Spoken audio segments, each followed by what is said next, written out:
Maayong buntag sa tanan natong mga suking tigpaminaw. This is Cornerstone Believers Radio Program. O kini si Evangelist Mav o kuyog na ko karon as usual no si Dr. Faulkner. Maayong buntag sa tanan. I hope everybody is doing safe right now, especially no sa mga nag-travel karon. Kusog-kusog yun ang atong ulan. We are praying safety alang kaninyong tanan. And of course, I'd like to greet tanan natong mga kuyog karon no, nga nasa ato ang programa. Good morning sa tanan. Ayaw pagduwa-duwa mga kaigsunan to post your comments sa ato ang comment section. No, nanatay watcher dere no. Good morning ni Pastor Michelle nga grabe gyud ka sayo no nga ni kuyog nato karong adlaw. Taliwala sa siguro no, matintal ning uban og tulog kay balig yung pong kusugas ulan, bali pong bugnawa, libre ng aircon, of course, di ba? Salamat sa Dios na agya po yung mga nagtikaw alang sa pagsalod sa bagong ikabubo sa Dios karong buntaga. And of course, gusto na po nato po dayang i-greet ang ato ang suki nga tighatag na to og ano ng fresh nga mainom sa matag adlaw. Amo ding shout out ang stall number 11 Joel and Alma sa painitan no. And then aduna gay pag serbisyo nga maayo no. Kung libre ka no na magkita-kita ta didto sa kabuntagon. Right after program usually na ami didto no. And maayo kayong ilang pagtagad ka namong tanan mo nang amo po silang indoors no. And dili lang kana ako mo pong dahil invite ang tanan to follow our YouTube channel Music Generation Official, and of course the same handle ang ato ang gigamit for our Apple Music, Spotify and YouTube Music. We are also available at iTunes and tanan nato mga Facebook pages.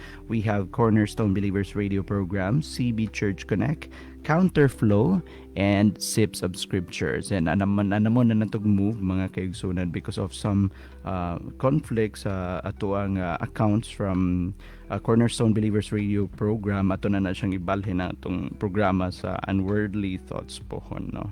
But muhatag na patag announcements na mga igsoon. Anyway, once again, good morning sa tanan. Oh, good morning at good morning. Abi na to og lisod ta og ani dinhi kay kusuga mo kay sugan kay Dr. Faulkner. Mura mag pasaano na nga to ang sakinan. Kusog kayo ang hando sa tubig sa kalsada. But despite salamat sa Ginoo sa iyang pagatiman o paghatag ka natong protection. Amen. Pakistan ni Evangelist Mav sa adlaw ug gahapon. Dahil nang namatay tungod sa ilang landslide nila. Ilang yuta humok man gud kusog sa ulan. Yig mo wan ba? Dali ra kayo mo slide ang yuta. Daghang nangamatay. Daghang na mga nangamatay. Sobra 1,000 ang nangamatay sila halin. Kana. Magampo ta tungod niya na magampo ta. Kaya tagtabang sa Ginoo. Magngay ta og pasabot niya siya minsay alang kanato. Langit mo ng mga mahan, ini nga sa iyo kabuntagon. Nagaday kami, salamat kanimong tahod sa imuhang pagkagamahalan pagkahalang tugloy kami, pasabta kami sa imong mga plano, sa imuhang kasing-kasing, sa imong pagkamaluluyon, sa imong pagkamatinabangon, sa imong gugma, sa imong pagtagad, sa imuhang disiplina, pagbadlong, pagmatuto, pagpitol ka na mo, paggiya, pagdasig, pagprotektar. Wala ka nagkulang na mamahan. Pasabta kami sa imuhang mga plano. Ablihi ang mga salabutan sa tanan, sa matag usa ka na mo. Aron nga mas makuha pagyod na mo ang imuhang gusto nga masabtan. Yes. Bayaw tuguti imahan nga malimbungan ng kalibutan sa mga bakak ni Satanas. Kaming tanan naghangyo nini. O gatagi usab kami diay. Og maayo nga minsan kabuntagon nga makapalipay ka na mo, makapadasig, maghatag ka na mo og tinawan sa imuhang mga pamaagi. Sa ngalan ni Kristo Jesus, guban sa tabang sa Espiritu sa kamatuoran kini mong gipangayo. Amen. Amen. Okay, Evangelist Mav, palihog ko og basa diha sa Exodus chapter 4. Ikan sa versikulo 20 hangtod sa 23. Exodus 4:20 to 23, no? So Moses took his wife and sons, put them on a donkey, and he headed back to the land of Egypt. In his hand he carried the staff of God. And the Lord told Moses, "When you arrive back in Egypt, go to Pharaoh and perform all the miracles I have empowered you to do. But I will harden his heart, so he will refuse to let the people go. Then you will tell him, 'This is what the Lord says: Israel is my firstborn son. I commanded you, let my son go, so he can worship me. But since you have refused, I will now kill your firstborn son.'" Pagkahadlok, no? Kaya sa Cebuano nag-iingon mahigala sa MBBCEB. Unya gikuha ni Moises ang iyang asawa ug mga anak nga lalaki. Ug ipasakay niya sa asno ug miadto sila sa Ehipto. Gidala niya ang sungkod nga gitugon sa Dios nga dad-o niya. Ang Ginoo mingon kang Moises, karon nga mobalik ka na sa Ehipto, himo agayod ang mga milagro at ubangan sa hari pinaagi sa gahom nga gihatag ko kanimo. Apan pagahion ko ang iyang kasing-kasing, aron dili niya buhian ang mga Israelita. Pagahion ko ng kasing-kasing ibon aron dili buhian ang mga Israelita. Unya ingna ang hari. Mao kini ang giingon sa Ginoo. Si Israel mao ang kamagulang anak nga lalaki, firstborn siya. Yun ang Ginoo. Si Israel or kanang nasod man katawan si Israel ba dili kay usara ibon ang nasod si Israel pasabot ni si Israel mao ang kamagulang anak nga lalaki. Gisultihan ko ikaw nga buhian mo ang akong anak aron simbahon niya ako. Apan nagdumili ka, busa patyon ko ang imong kamagulang anak nga lalaki. Baali siya. Grabe. Makaingon ka yun bali Ginoo sa mag-istorya naman lang kana ko inani pod. Dili ka buntagon, let's talk about 3 steps to a people's deliverance. 3 steps to a people's deliverance. Ang tulo ka mga lakang alang sa kagawasan sa mga katawhan. Sa ato ang gibasa sa mga higala sa Exodus chapter 4 verse 20 to 23, Moses is thrust back toward Egypt with a mission from the Lord. Iba gitukmo siya sa Ginoo, bagi duso siya sa Ginoo padulong dito sa Ehipto uban sa mission nga gikan gyud sa Dios mismo. Ug iyang gidala ang iyang pamilya.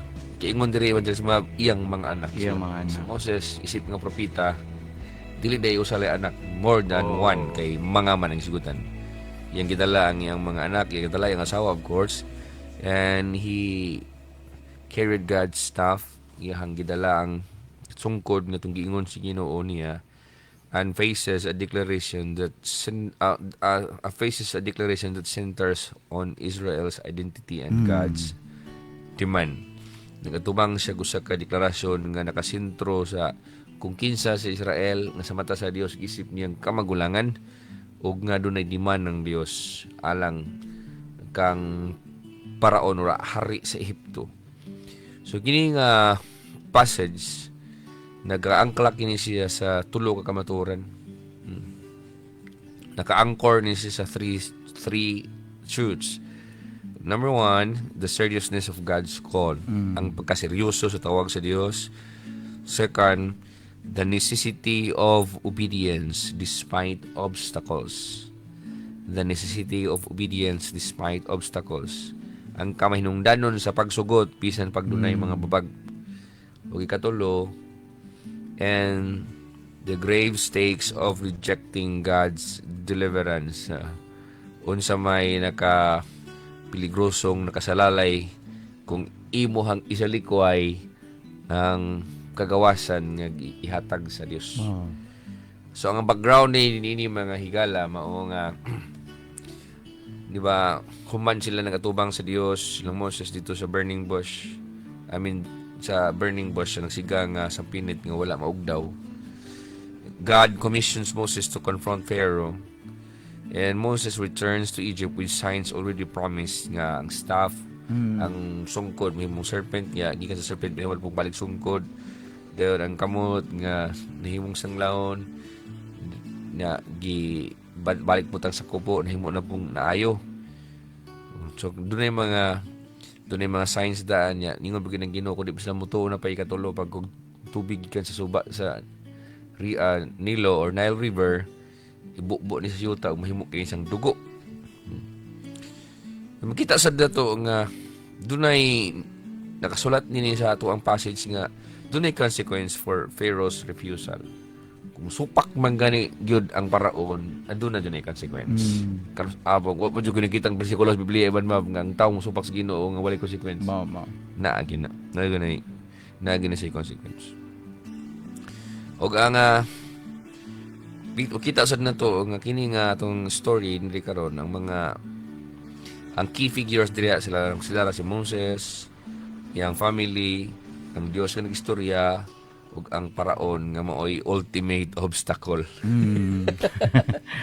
Maisip na to ni nga story nga si Pharaoh mao say ultimate obstacle to deliverance. Sometimes when ang babag sa kinabuhi or babag sa kagawas ang ihatag sa Dios dili butang dili financial nga panginahanglan dili mga literal kanina kun dili tao mismo. So masulti nimo na ibon nga sometimes ang babag sa vision sa Dios tao mismo. Well, ato po nang makita bisan gani sa ato ang contemporary age karon, there are a lot of people nga dili makapadayon sa ilaha nga mga tawag. Let's say na ipabuhat ang Ginoo kanila, it's because dili siguro adunay Pharaoh sa ila, literally na Pharaoh ilang kinabuhi, pero there are people siguro sa ilaha nga pwede ilahang maginikanan, pwede mo babag sa ipatrabaho sa Ginoo kanila, pwede ilang mga bana, asawa, pwede po ilang mga kaning what do you call that, mga significant others like their girlfriends no or their boyfriends. May mahimong rason nga nung dili mapadayon or let's say mo-ensu ang ipatrabaho sa Ginoo kanila. That's a very relevant kayo nga concept that we have to know how to navigate through our lives. Kay like it or not, there will be times no one is immune. Nagyud tay mga paraon sa ato ang mga kinabuhi pod. Dr. Faulkner. Yeah. And actually there are 3 divisions sa itong message because our title is 3 steps to a people's deliverance. So basically three very much on title. Number 1, return in obedience. Return in obedience. So take what you need and go with God's authority.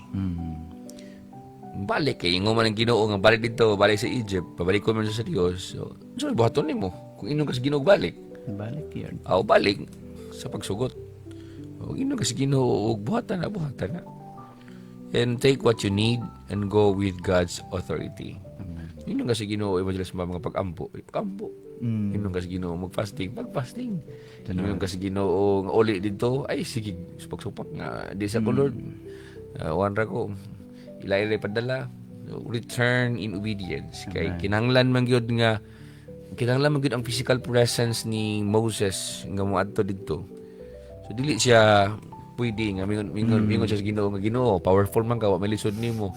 Ay nala ko ipadala ikaw na jud adto didto. Dumguhi na lang to si Kon. Dumguhi na lang to sa paraon dito. Ikaw na lang jud bisitas damgo niya. Wala eh. Ingon ang Ginoo, you have to go Moses adto didto. Mucho gingon sa verse 20 even Mavs. Sa verse 20. So Moses took his wife and sons, put them on a donkey, and headed back to the land of Egypt. In his hand he carried the staff of God. So ba Moses gathers his wife and sons, mounts them on an ass, so sa donkey yung utang and heads to Egypt. Padulong sila sa Egypt. And he takes the staff of God in his hand. Katong sungkod. Ordinary ro to sapat panan-os mga tao iban. Pero yung ginudad ana. Dad ang sungkuran na. So, kutos ba kita ato mga ingon daw ni naliw ra lang sungkor. Mao. Pero kato ba yung iya tong buhian, nigwait na to mahimo tong butang na siyuta mahimo tong serpent. Mao jud. Yung usa to siya kana nga pag-ingon si Ginoo ibn sa verse 20 nga kanang ikuha ni Moises ang iya asawa ug mga anak nga lalaki o gipasakay niya sa asno ug miadto sila sa Egypt. Gidala niyang sungkod nga gitugon sa Dios nga dadon niya. Usa kana siya kapag signal that this journey is empowered by God's authority. Amen. Kini siya nga lakaw, kini siya nga panaw. Ang Dios mismo mo nagahom ni ini. Pwede man gud ibang mawag nga moadto ka lang nasod, moadto ka lang lugar, moadto ka probinsya nga walay empowerment sa Dios. Ikaw ra ma-abroad ka, nga wala ka sugo as Ginoo. Mo manarbaho ka tukod kag business nga wala ka sugo as Ginoo, nagiingon nga bahala ka diya. Dili empowered. Dili empowered si Ginoo. And kini siya even we can call this a body language. We can call this a body language. And this body language shows that obedience to God's call involves practical steps. Household alignment and reliance on God-given tools for ministry and mission. Ang tawag sa Dios kani nag-involve ni sa practical steps. Ayo pag-ingon nga kini mga lakang si Ginoo libog kayo sa tumbuhaton sunod di man. Kinahanglan sa mga practical steps. So, mo dito di kaglakaw imong pamilya nimo dili mo ipahilo na tanan. Dagan na mga pagkuan ibon mabnagan ni pagplastada. Mga practical ba? Di mo na butol ng Ginoo. Kita man ang Dios siya nga ilihok kung siya nga plastaron. So yang asawa, yang mga anak, iyang kita lang. Imagine naman nga si Moses rin nakadungog si Ginoo, siya rin naka-encounter sa Dios, siya rin nag-istorya rin dito sa Mount Horeb. Di yung asawa, pag-ulit niya, may kalibutan. Siguro pala may lamig tulog to yung asawa niya, yung giingnan nga, ay, manghipos ta kay matutag Egypt. Ikaw siguro to anak, iban mo sa mga anak o asawa ba ka, unsa may reaction ka mo, iban mo. Makaingon po tag ko the instruction was to immediately go.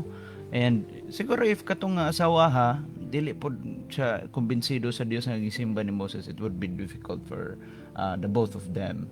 Kaya pwede man og kinsay mong maasawa mura po'y makababag sa imuhang agipatrabaho sa Dios kanimo.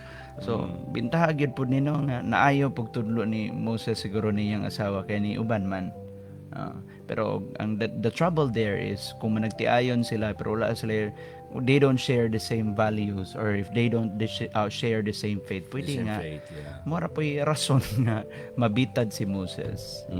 Dagang mga ministers ibon nga naungod po sila sa ilahang ministry, like wala pa kabot sa Pharaoh silang kinabuhi ang ilang asawa, labo pa ni Pharaoh. Tapos gaya pagkasing-kasing nila. Tapos gaya pagkasing-kasing ni Paraon.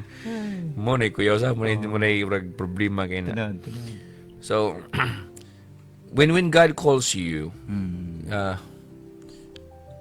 first thing mo buhaton mo is bring your family under God's purposes. Amen. Where possible. Daghan kayo mga tao nga kailangan sila mutuman sa kabuton si Ginoo, pero ang ilahang challenge mismo, ang ilang kagalingon nga family dili mo tuon nila. So ang application ni Ana is bring your family under God's purposes. Amen. Where possible, and move forward with your responsibilities and rely on the means God provides. Kung sa may provide sa Dios nimo mga calling, mga gifts, scripture, community, unsa may gihatag sa Dios nimo, tagaan mo kanyang mga pulong, tagaan kanyang mga spiritual gifts, tagaan kanyang mga talents, tagaan kanyang community. Rely on the means. Ayo pag-ingon nga bahala ng Ginoo na ko, lagi bahala ng Ginoo pero mong kita man siya pumaagi. Ingon di ka dito today nga bahala ng Ginoo nya di ka magamit sa mga talento, sa mga abilidad sa mga tao ipadala niya nimo o sa mga partner niya nimo nga mga tao. Magsulo-sulo di ka flight nga sa ako nang giingon nga dili man ni lone ranger ning mission sa Ginoo na padalaan mo kita niya katabang. Magnito giingon sa utong pre-produce na devotional teaching even nga adto sa dito sa mga elders kay aron mga elders mismo mutabang nimo Mao. sa pag-approach sa Pharaoh. So, nga na. Ayaw ba pag una-una nga move forward ka nga gasulo-sulo kasi yung pagkatao nimo nga asif nga walay tao nga gamiton sa Dios nga mutabang nimo. And besides, dili ka pwede nga largo ra kag pamiya sa imong pamilya nga di gyud kang pasabot nila nga kanang adunay sugo ang Ginoo nako. Tunod. Pinaka first gini mo responsibility is dada yung pamilya. Sabta sila. Dada sila. O, dili man na lisod gyud evangelist Mav nga kada bang nagministry ka then ang imong pamilya mo sige post to sa social media ban magidaot kay mayo nabuang na ni si ko na akong bana nabuang na ni bingon to mga anak nabuang na ni akong papa ngano na sig mission ni sa mission kinanglan gipasabot gini mo sa si Banma biyang asawa kay mga anak nga biya na tani ning lugar sa Midian at tag Egypt. Pero sa tinud-anay, why alimuhag tong mga tawana, mga anak ni Ibon Mabusing asawa niya kung unsa gina na encounter ni Moses dito sa Mount Sinai. Anam-anam na to pasabot ni Moses. Yes. Isang kung tawanan mo diretso kasabot ba? Mao. And more importantly, don't delay in practical obedience while waiting for perfect clarity. Don't delay in practical obedience while waiting for perfect clarity. I-expound ko na before tayo proceed sa point number 2. So some people man God, when it comes to uncertain nga mga sugo, no, they wait nga moingon pa sila nga, Lord, aya na ko mulihok kung klaro na ang tanan or napahimutang na ang tanan. Even people these days, Dr. Faulkner, dagang mga tao nga imong pangutanon, oy, ikaw gitawag mo sa Ginoo para ni mga butang nga kanusa man nimo ni sugdan. Then just recently somebody kanang nihatag siya nako og kanang iyahang rason ningon siya nga iya sang i-ready ang iyang self nga kanang let's say nga mapahimutang na ang tanan. Then I ask back the person, no, what's your measure nga makaingon po nga napahimutang na ang tanan? Because if you go by your own measure, honestly, everything will end up still uncertain. So ako siyang gidasig why not work immediately and eventually everything sa imuhang paglihok, God will supplant you the understanding that you did. And I do believe nga inana mo po ng Dios. Ang atuan na lang gyud nga hagit is ang kanina lang yung pagtikang kay sometimes ang atuan man gud nga kaning our desire for whatever is ideal, whatever is kanang perfect na nga mga setup, no, sometimes na natay na ang mapanguna-una, we want the conditions to be perfect before we move, before we do something. Pero as atong na study good, even in the book of Genesis, a lot of the actions of plenty, if I'm not mistaken, all of the men of God, they moved because of faith. It's not because everything was already clear to them, they did what practically they could sumala sa sugo sa Dios. Kaya salamat. Yes, so mo to point number 1 even first nga step na to people's deliverance is of course return in obedience. Yes. Kung mingon ang kasama ni Moses, isari siya balik dito. Bisan pag 40 years siyang niskapo, nagpalayo, and he has to go back, he has to return to Egypt in obedience. Second, God's sovereignty in obtaining obedience. Angay kang masayod, you should recognize or acknowledge God's sovereignty in obtaining obedience. Kita mo ni mga doon na yung hardening sa kasing-kasing ni Pharaoh, and God promised signs. According to verse 21, ningon sa, basa sa English Evangelism. That's Verse 21. 21. And the Lord told Moses, when you arrive back in Egypt, go to Pharaoh and perform all the miracles I have empowered you to do. But I will harden his heart, and so he will refuse to let your people go. Kada ibon mabuwa ka nakikita og irony na. Yes, there is, no? Asa mga irony na. Makain ko, Lord, imo na laman yung pong suguon, Lord, no? Para pabuyan mo mga tao, imo pa yung paghahiyon ng kasing-kasing, Lord. So, di gyapon buyan. Ano sa man yun ni Lord? Mato ba ibon sa gibasa verse 21 niya. And the Lord told Moses, when you arrive back in Egypt. Yes. Ba? So go to Pharaoh and perform all the miracles I have empowered you to do. Mm. So ang Ginoo di ay mo empower nato even Yes, nga true. maka-perform tag miracles. So kani ding mga miracles nga i-perform sa mga alagad sa Ginoo. Mm. Dili din siya mga gilak-hilakan, gihagwaguan just for fame and glory. Yes. Dili din siya sa pang personal nga glory, pa individuals glory sa tao. Ang necessary ni siya evangelism para sa deliverance or salvation sa tao. True. Ang question mo na even mabisyon, ano mong kang is as God's servant, why should God empower you to perform signs or wonders or miracles if they could not deliver God's people? Mm. If they could not save God's people, para asa naman na siya, para ingon naganggamhanan ka. Ha? So ang Ginoo nag-ingon like kung kuan mang given alagad kasi Ginoo legit kang alagad sa Ginoo, necessary na siya para ang mga tao mo tuo. So God is obliged Yes. to empower you to perform miracles. Dili na siya pwede nga Lord, maluwi ito ka Ginoo. Tagay ta kung gawang kay bisan gamay even ma'am sa tong story sa Exodus chapter 4. Moses never demanded nga God would empower him, that God would give him power to perform miracles. Ningon lang siya, what if di sila mutuo? Yan na rin si Moses. Di mo tayo na good siya. Unlike karon sa mga ubang mga pastors karon sa tong panahon si pakiulos Ginoo, Lord, tagay ko gahom. Ingani mo gani siya man. Ang naka-funny sa tong generation sa mga preachers karon. Sige sila pangayo gahom sa Dios para maka-perform sila signs and wonders, para makahimo sila mga milagro. Ang problema, their mission is dili gikan sa Dios. Tinawad. O kung ang ilang mission dili gikan sa Dios or ang ilang message dili mo ay gusto nga message sa Dios, why should God confirm their messages or mission with signs and wonders? Tinawad. Explain na iba Well, makita nato na a lot of people are magkita nato nga daghang mga tikaw-tikaw may tungod sa doing pod mga at seemingly godly nga mga butang, no, like Kunuhay. simba kunuhay, no, magkanta-kanta pod in public, let's say mag-praise and worship pod term nila, nag-worship, no, palalom paano dun sa bahara pa jud.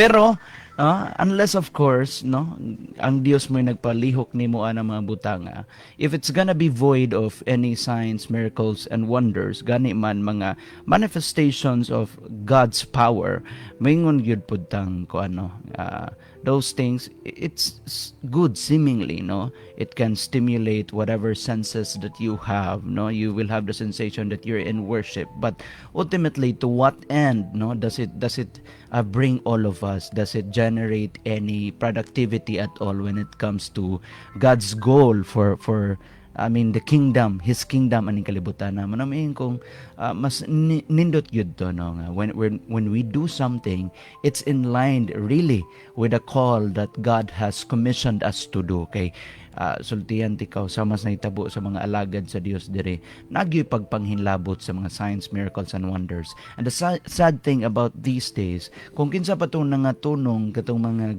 gipang labanan sa Ginoo may tungod sa pagmanifest sa signs, miracles and wonders, mostly mo pa i-condemn because okay, wala naman na nila naandan because they think that's crazy or that's something out of the ordinary. Well, let me ask you again, do you think God is ordinary?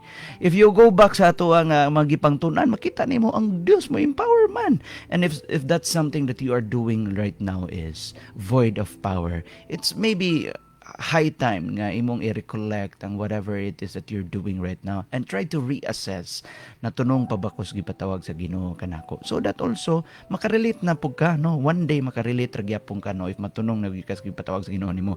Signs, miracles and wonders are normal in the kingdom of God. Amen. So nindot kayo sa imong gisultihan mo nga ang Dios mismo mo empower ka nato to perform signs and wonders. And ang ironic lang ni kay we should not be surprised when we are opposed because it is God Himself who will harden the heart of Pharaoh. Niingon siya nga but I warn you, Moses, that I will harden Pharaoh's heart so he will not let the people go Moses, mag-perform ka sa tanang mga miracles nga angay nimong i-perform. Pero, paghion ako ang kasing-kasing na paraon. Wala yung gingon pag Okay kay Lord. katulas ulo aning kalaki ano ni kay tagaan ko nimo gahom Ginoo nga maghimog milagro pagahip og kasing-kasing. So unsa ko ningod? So, mora gini ako masulti man ma'am that the deliverance or salvation depends on God's sovereign plan and timing. Amen. Kana kinahanglan masabtan na ikaw higalangan na mati karon kinahanglan makasabot ka nga ang kaluwasan di ay nakadepende na siya sa sovereignty sa Dios. Nakadepende na siya sa pagbuot sa Dios. Sa iyang plano ug sa timing. Kanaw sabtan na plan, timing. Amen. Plan, timing. Plan. So, bisan gani mingon ka gusto ka Ivan Mab nga karon dayon ang tibuok nimong plan, makasabot gyud sila sa plano sa Dios. Pero inot man masabtan ang plano sa Dios sa mga tana. Ang timing kano sa Timing, correct. kano sa ang timing. Kali na abtang gali 430 years sila aya pa ng Dios ang pakita ni Moses. So this verse foregrounds the mystery and sovereignty of God in salvation history. Kita na to karon nga ang Dios nagblatag siya sa iyahang kapasikaran kung unsay misteryo, kung unsay sovereignty niya sa kasaysayan sa kaluwasan sa kalibutan. So ang Dios din nagpalikod ining tanan. Amen, amen. Ang pag-save bisan ang pagkatao ni Jesus ni Master Jesus, ni Lord Jesus din sa kalibutan, ang amahan mismo nagplastada na niya kung karon siya ma-crucified, kinsay mo crucify niya, kinsay mo dagdaog niya, kinsay mo lansang niya, kanang tanan gihanay na sa Dios tanan amahan, sa Dios nga amahan ang tanan evangelism. Amen. So ako masulti nini nga point is human agency and divine sovereignty operate together. Ang pagpangilabot sa tao ug ang pagagamhanan sa Dios actually magkuyog na sa Ivan Maf. Amen. Dili siya pwede nga puro ka Dios tanan niya walay human agency. Naagi na siya ay taong gamiton ang Dios. Dayon ang Ginoo pud mismo mo mag-direct sa outcome kung sa aming buhaton niya. So hunahuna ang mayo nga bisan ang pagpikas sa Red Sea, bisan pa man ang paghimo sa Nile River nga mahimo siyang blood, karang tanan ang Dios mo nag-direct niya na. Bisan ang salvation sa tanan ng mga katawan sa Israel padulong sa Kanaan, ang Dios mo nag-direct niya na. Pero iyang ipagahi ang kasing-kasing sa hari. Na kay madugang na Ivan Ma before tayo proceed sa point number 3. Ako ra siguro yung dugang Dr. Faulkner no nga. Unsay gisugdan sa Ginoo karon no. We just have to be patient sa iya nga pamaagi. Though you do not understand everything, gani man no. Si Dr. Faulkner maghimo jud siya og music no because he's composer, producer po at the same time. Nagi mga time sa intro palang daan madunggan nimo nga murag kwan ginagmay ra man. Pero wait, no, natay gitawag nga dynamics no. Makita po natin today how dynamic God is. Diring dapita no makita nimo oy ginagmay pa man day napay gamay nga bawi-bawi pa pero that's how it is. That's how God works, no? Okay, eventually nanay kapaingnan. Ay inani ba? Napamanta sa intro pa man ni, no? Ayog diretso largo og chorus or pa ending, no? So sa trabaho sa Ginoo, don't judge it immediately. Kung makita nimo, Lord, na may opposition Ginoo, is this the end of the mission that you've given me, Lord? Trust sa ligi ra gyud nga everything is under God's sovereignty and plan together with God's timing. Okay. So atong tangag application dugang Ivan Maf. Yes, Salig Dr. sa Dios nga ang Dios nag-govern siya sa outcomes even when opposition is strong. Dili jud malikayan Ivan Maf's ministry and mission nga na opposition, but trust God. Trust that God governs outcomes. And our role is faithfulness in carrying the message and relying on God to work through difficult hearts and stubborn situations. And of course, pray for opportunities to demonstrate God's power and for patience as God works. Kung ano Ivan Ma'am? Yes. Our role is faithfulness in Yes. carrying the message and relying on God to work through difficult hearts. Namo di mga kasing-kasing nga lisod. Na may mga stubborn nga situations. So may buhaton yung patyo nimo ng tao. But ayun lang, just be faithful and pray for opportunities to demonstrate God's power and for patience para di ka mahutag pasensya kayo. Masaputon niya kayo mag-wild niya. Di lang. Mag-hysterical niyo noon ka. Pray for patience Amen. as God works. Praise And katapusan, the message and the consequence. Ang three steps there when to deliverance is we have to understand the message and the consequence. Di ba ningon ng Dios nga ang Israel kuno giisip niyang kamagulang ang anak ug hindi man siya nga ipabuhian, hindi man siya ni paraon nga buhiin na siya kaya ako na siyang kamagulangang anak. Imagine mo kamagulangang anak. God instructs Moses to declare to Pharaoh that Israel is my son, my firstborn. And the demand is clear. Let my son go. Di ba? Buhii ang akong anak. Giisip sa Dios ang nasod sa Israel nga anak ng kamagulangan. Grabe yan. And kay aron nga unsa, kay gibutang dayban map sa verse 23. Ha? Dagingon diha gisultian ko na ikaw nga buhian mo nga ako anak aron simbahon niya ako. So sigug balik-balik ang istorya na unsa may pulos, unsa may purpose nga tagaan ka sa Dios og deliverance, tagaan ka sa Ginoo salvation, dili man ka mo simba niya. Dili man ka mo simba. Simba kay mao na siya ay mo na may giingon nga immediate bitaw nga buhaton sa tawo nga naka-receive og kagawas sa gikan sa Dios. Amen. Gikan gihigawas ka gikas addiction, gihigawas ka gikas kapobrehon, giayo ka gikan sa sakit o balatian niya pagkuman di ka mosimba niya, dako na siyang binuang. So kita na to dinhi that the consequence is dire matod pa kung supak pud si Pharaoh kung refuse siya ingon ang Ginoo, I will slay your firstborn. Patyon ako ang kamagulangang anak nimo. So, doon ay message, doon ay consequence. I hope nga this morning, mga higala, nasabtan nimo nga seryoso ang Dios, iyang mga planos, iyang pulong, ug sila mingon siya nga patyon gina. Salamat sa ikaw, man. God bless you.